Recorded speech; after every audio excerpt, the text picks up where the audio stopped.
אנו פועלים בלא הרף להחזיר את כולם, את החיים והחללים כאחד, להחזיר את כולם הביתה. החזרנו כבר כמחצית מהם, ונחזיר את כולם. ננצור בליבנו לעד את חללי פעולות האיבה, אוהבי העם והמדינה. יהי זכרם ברוך. No one from the government will come today. No one.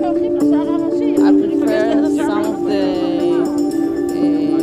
fathers or mothers that given their son, or they will talk today. It doesn't touch us. What he said, I don't believe any words of what he said.